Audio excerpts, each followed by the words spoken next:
அவர்கள் இப்படி வாழ்ந்தார்கள் அப்படி வாழ்ந்தார்கள் சொல்லுவோம். இப்ப சொல்லி பாருங்க நடக்காது. விஷுவல்ல படிக்கான், என்ன பார்க்கான், கம்ப்யூட்டர்ல பார்க்கான், இன்டர்நெட் பார்க்கான். அதுல நம்ம அப்படி வாழ்ந்தார்கள், அவர்கள் வாழ்ந்துட்டு போட்டோம், இப்ப எப்படி வாழ்கிறார்கள் அதுதான் அவன் பார்க்கான். அப்ப நம்ம என்ன செய்யணும்னா, பெற்றோர்கள் நமது குழந்தைகள் நல்லவர்களாக மாற வேண்டுமானால் நாம் நம்மை திருத்திக் கொள்ள வேண்டும். நாம் குழந்தைகளுக்கு முன்னால் வைத்து சண்டை போடுறது, வீட்டுல கணவன் மனைவி சண்டை போடுறது, பிள்ளைகளை மோசமான வார்த்தை சொல்லி ஏசுறது, இவங்க திருப்பி ஏச மாட்டாங்க. நம்ம ஒண்ணு ஏசுனா பிள்ளைகள் திருப்பி ஏச மாட்டாங்க. ஏன் ஏச மாட்டாங்கன்னு நினைக்கி அவங்களால பலம் கிடையாது. இப்ப நம்ம ஒரு குழந்தை அடிச்சோம், அந்த குழந்தை நம்ம திருப்பி அடிக்காது. ஏன் தெரியுமா அடிக்காம இருக்காங்க அவங்க? அந்த குழந்தையால கழியாது. அதே சமயத்துல ஒரு பெரிய ஆளை அடிச்சு பாருங்க, திருப்பி அடிச்சிருவான். அப்ப அந்த குழந்தை என்ன செய்யணும்னா எல்லாம் உள்வாங்கி வச்சிருக்கு. நாளை வளரக்கூடிய சமயத்துல இதை திருப்பி ரிப்பீட் பண்ணி செய்யக்கூடிய ஒரு மனநிலை தான் குழந்தைகள் வளரும்.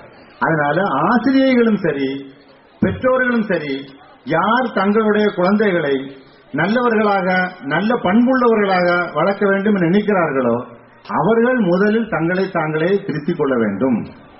நான் புகைப்பிடித்து விட்டு என்னுடைய மகனை நீ புகைப்பிடிக்காதே, என்னுடைய மாணவர்களை நீ புகைப்பிடிக்காதே, நான் பிடித்துக் கொள்வேன் என்று சொன்னால் இப்ப எடுபடாது.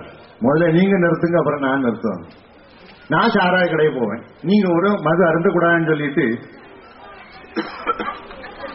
நம்ம அட்வைஸ் பண்ண முடியாது. நம்ம அதை செய்யக்கூடாது, நம்ம செய்ய மாட்டோம். பொய் பேசாதே, இதுல நல்ல பண்புகள்.